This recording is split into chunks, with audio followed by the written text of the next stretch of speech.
Thanks for coming, everyone. I realize it's the last session of the day, at least in this room, so I appreciate the fact you're still here. Also, for me, my background is more on the free-to-play gaming side. It's only been in the last year and a half or so that I've moved into a role in a company that would qualify for Games for Change. So it's really exciting to be here and be surrounded by people doing such great work and having such a positive impact on the world, which is not always what I would consider free-to-play gaming. So it's great to be here. As mentioned, I'm here to talk to you a little bit about gaming and neurological testing, so specifically around concussions, which I'm sure everyone knows is a pretty hot topic in the news right now and over the past few years, largely for unfortunate reasons, but hopefully in the coming years we'll have less and less of those instances. So a quick overview of my presentation today. I want to start by talking a little bit about the history of concussion testing, getting into a little bit of the issues with current testing, and I'll talk about how games can solve some of those issues, or how I believe they can solve some of those issues, and where I see the future of testing going. Finally, for anyone that's still here at the end of all that, I'll have a little announcement, and then we'll finish with some Q&A if there's time. So I want to start by showing a video that I found very recently, actually, of the very first filmed football game in 1905. Obviously, we know football can be a dangerous sport, especially back in 1905 when there was really no protective gear or helmets. And yeah, unsurprisingly, it's been that way from the beginning. So this is actually a video of the very first recorded play. Great cinematography. And you notice the very first ever recorded play, somebody is taken off the field with an injury. It is the very first play. 3 plays later, you'll notice another injury. After a pileup, somebody is taken out and clutching his head, and then collapses on the field. And has had to help off. So at the time, very little was known about concussions, nothing really at the time.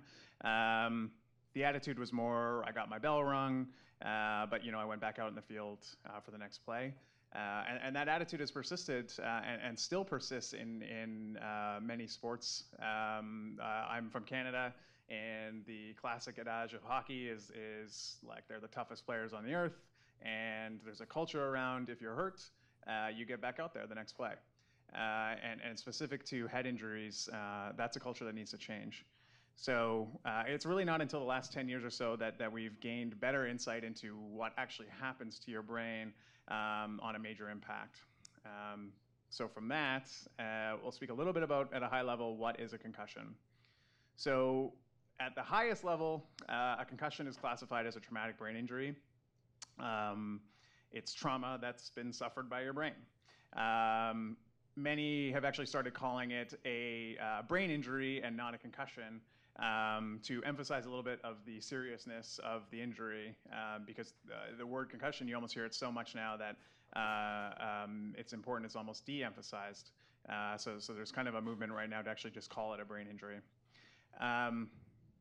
What causes a concussion? A concussion is caused by a rapid acceleration or deceleration of the head.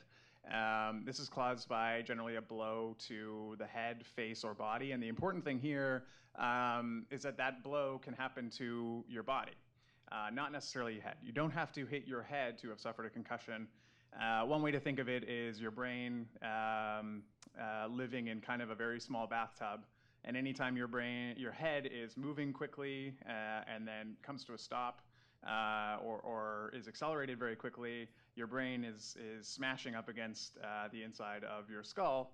And there's a protective liquid there, of course, but still at a high enough velocity, there is impact there. And then when that impact happens, there's actually structural damage to the brain cells.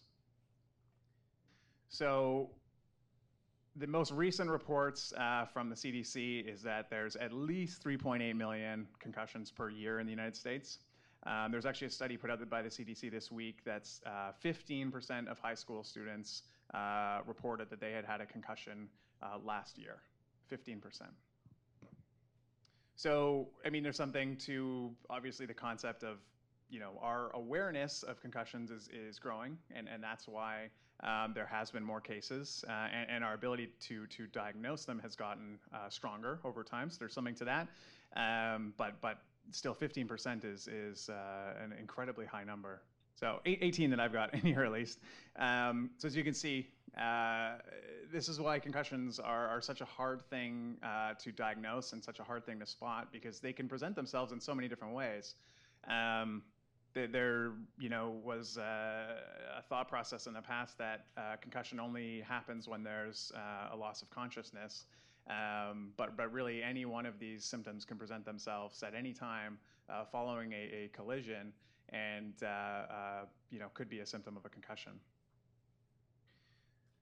So again, why are they so hard to diagnose? This is a diagram I like to show where the gentleman on the left is looking at one side of the shape and is seeing a green circle.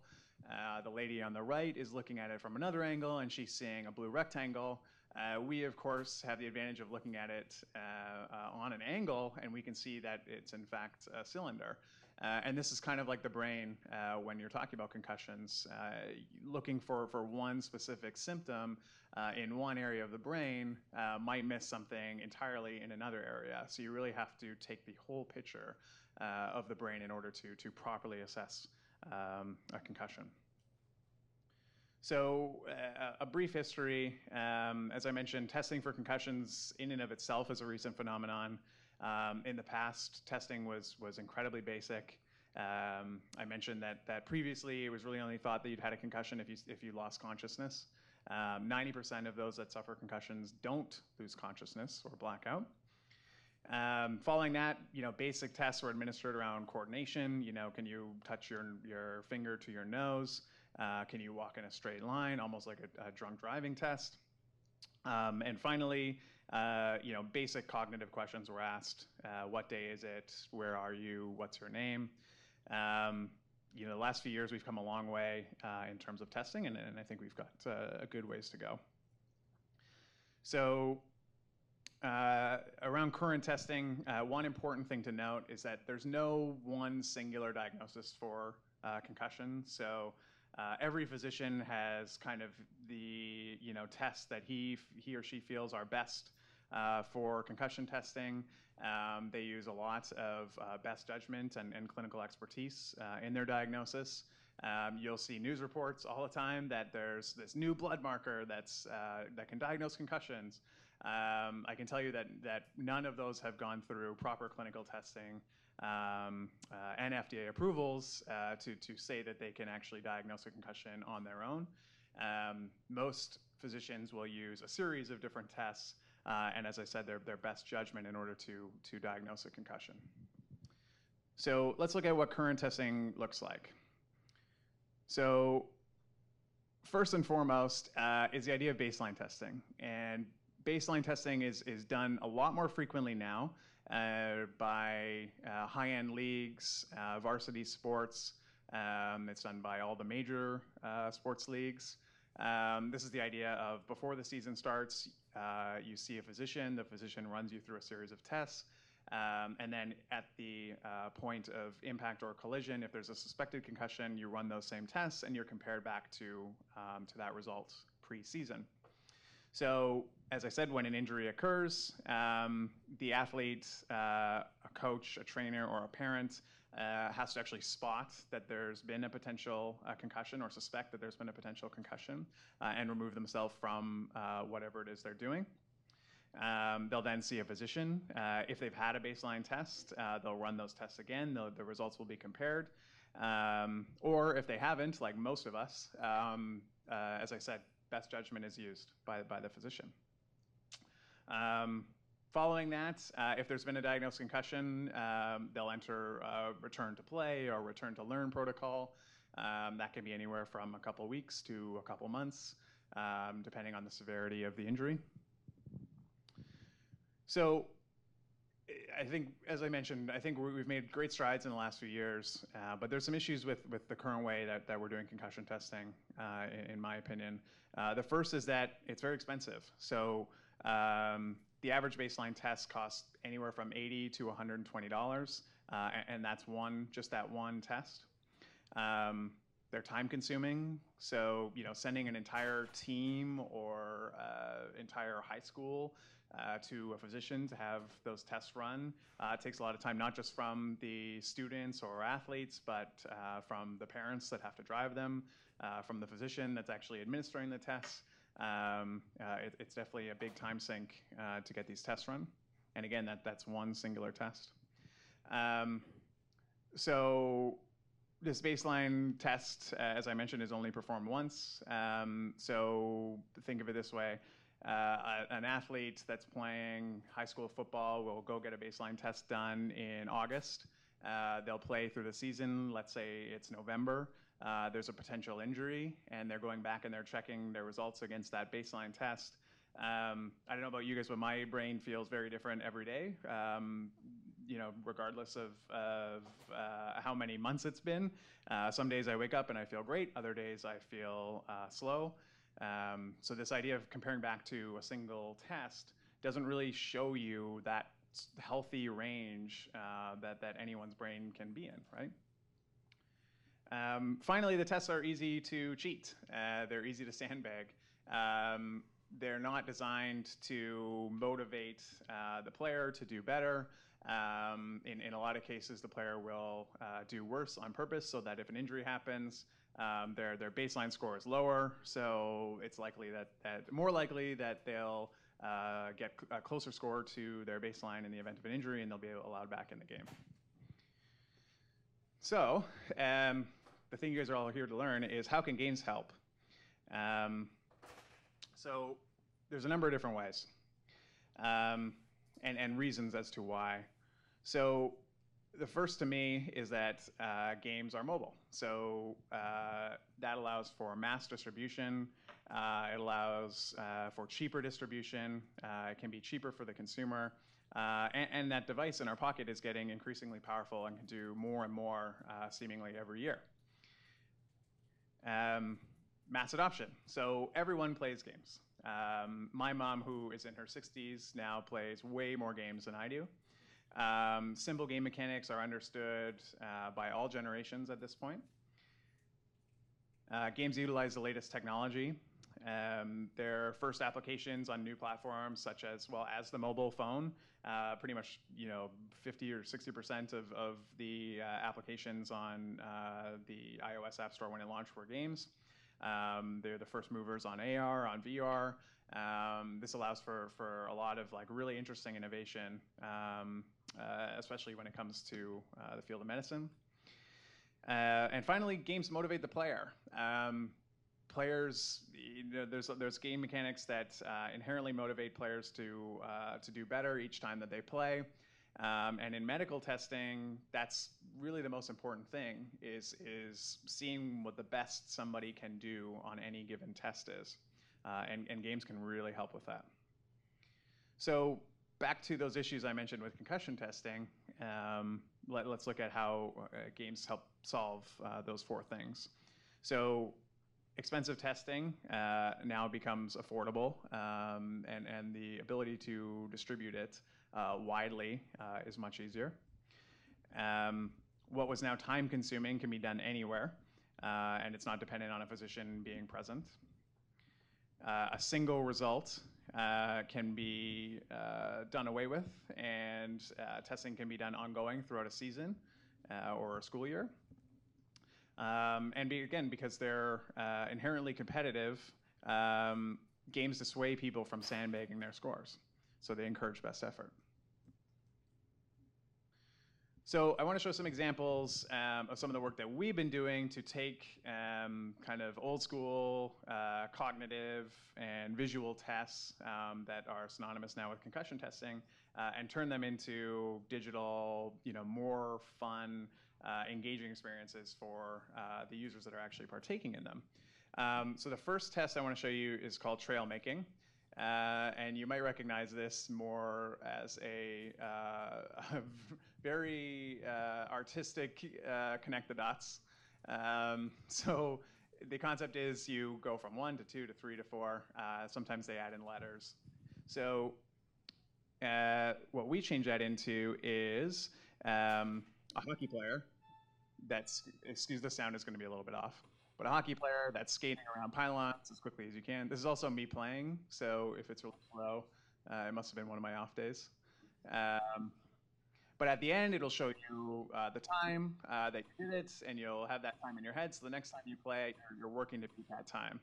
We also add in little things like a streak bonus, or if you get quick, correct taps in a row, we'll give you a multiplier. All those kind of classic gaming techniques.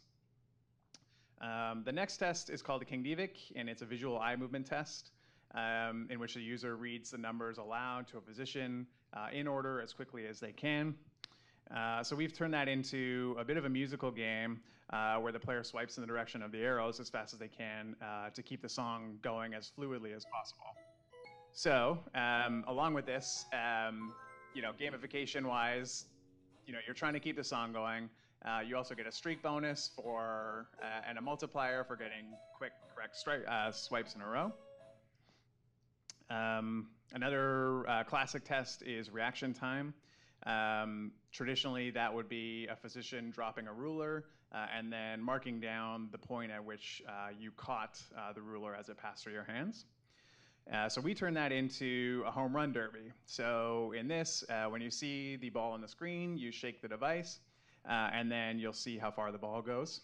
But you'll see how far the ball goes, so the next pitch, you're thinking, oh, I got 420 on the last one. Did I beat it? Oh, 420.8, a little bit quicker, right? So it's all these little mechanics that we've been using in gaming for years that can help get that player closer to his or her kind of theoretical maximum. And again, gamification, they see the score, they try to beat it.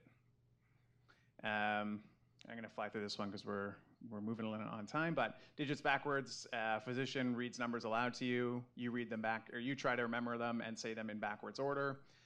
So in ours, we've got a coach that's listing player numbers out to you. 1, 9. And then you've got to tap the players, and the quicker you do so, the higher the score that you get, and it gets more and more challenging as you go. So in terms of the future of testing, these are some examples of some of the work that we've been doing.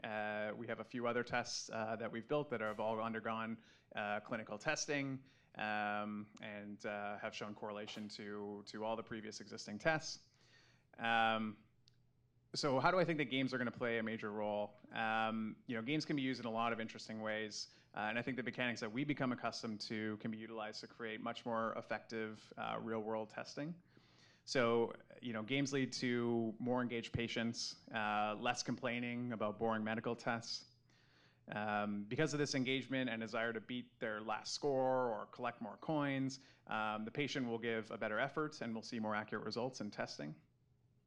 And finally, the brain, like other organs in the body, can regenerate itself over time.